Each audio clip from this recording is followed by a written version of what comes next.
Hey, what's going on, everyone? NoZoupForYou here, and we've got a bit of news right now. We've got some balance changes coming to ships, we've got some changes to test ships, and we've got one big removal that is pretty much heartbreaking, in my opinion. I mean, we knew it was coming, but, well, maybe we didn't. At any rate, Somers is going away. The sun is setting on the USS Somers. With update 0.10.2, the Somers will be removed from the armory for a quote-unquote undefined period of time. She'll be replaced with another American ship, the Tier 10 cruiser USS Austin. So, I know a lot of you are saving up for steel right now. I know we've probably got the Snowflake event coming where a lot of you are hoping to accrue steel. If you want Somers, you better get her quick. And I'm going to tell you right now, you want Somers. Somers is a great destroyer. I love the USS Somers. It's basically a USN version of the... God, why am I forgetting the Shimakaze? Why did I forget the Shimakaze's name? It's the US version of the Shimakaze, in my opinion. You got 3 launchers, you spit out 4 torps per launcher. These torpedoes have great range, they've got great concealment, they've got great damage. Your guns aren't that bad either. You've got great concealment. I mean, everything about the Somers is just good. In my opinion, it's one of the better destroyers out there. And that's what I used my steel to purchase for my second steel ship. I went Stalingrad then Somers. Because I like destroyers, and the Somers just really hits everything for me that I like. It's got quick reload too. Very quick reload. I think we're looking at a minute and a half, if even. So yes, the Somers is going away with update 0.10.2, so you've got a few months. Hurry up and get her if you plan on getting her, because in my opinion, she is worth getting. I mean, I still like destroyers a lot. That's just me.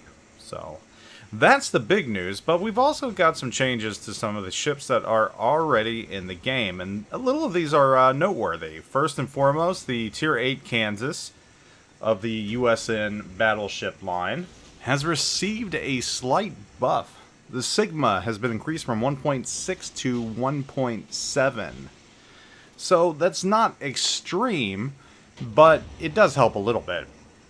Now the bigger change is that the armor penetration of its AP shells has increased by roughly 3.5%. So a little bit of help for one of these ships that has been a definite pain point in the USN tier split, or tech tree split, which actually this isn't the split, this is the main line now, which I don't know how I feel about that, but it is what it is. Moving on to the Tier 9 Minnesota, it also gets a slight buff. Armor penetration of AP shells has been increased by roughly 4%. So your Tier 8 and Tier 9 USN battleships have been buffed slightly. I guess Wargaming took a look at it and said these ships aren't playing up to par, and as a result, they are going to get a slight buff. So, yay! I definitely think both ships need that help, because both ships are kind of struggling, and they're just really not fun to play, in my opinion. I mean, if you're having fun in them, let me know, please. I would be very curious. The Tier 8 Talon, armor penetration of AP shells increased by roughly 12.5%. This is a slightly bigger buff than the other 2 buffs that I mentioned with the AP shell penetration. Of course, the Talon is a cruiser, so 12.5% in a cruiser is not quite going to be as much as 4% in a battleship, but still, it is noteworthy, and I'm curious as to why they decided to do that. I guess they have their reasons, internal metrics, and everything else. I thought the Talon was behaving pretty well, but I guess they weren't. So, there you have it. The Tier 8 Admiral Hipper, main battery reload time has been reduced from 11.5 to 11 seconds. Admiral Hipper being one of the very first cruisers in the game. Well, not one of the very first cruisers, but one of the very first cruisers in addition to the USN and the Japanese lines. We have the German lines and the Admiral Hipper at Tier 8. So slight buff right there.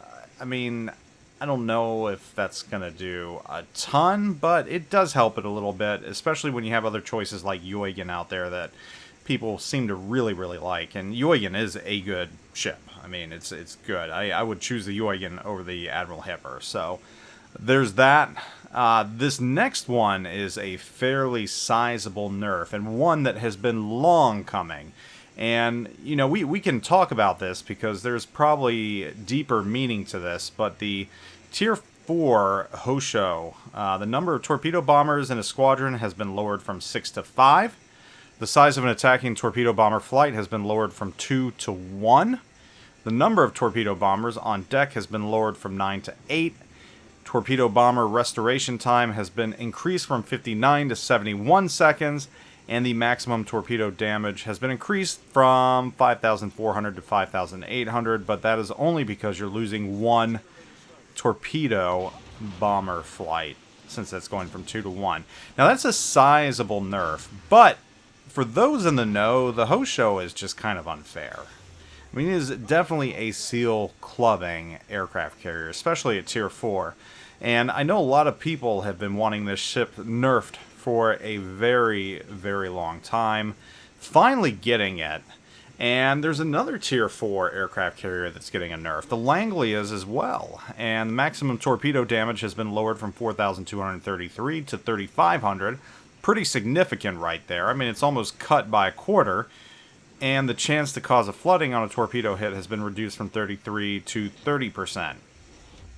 So I think this is, in a way, Wargame acknowledging that there are issues with not only aircraft carriers in general, but lower tier aircraft carriers, which in certain situations they are extremely powerful, especially against battleships that have pretty much no anti-aircraft capability, and you could just you know, bomb them to hell in perpetuity.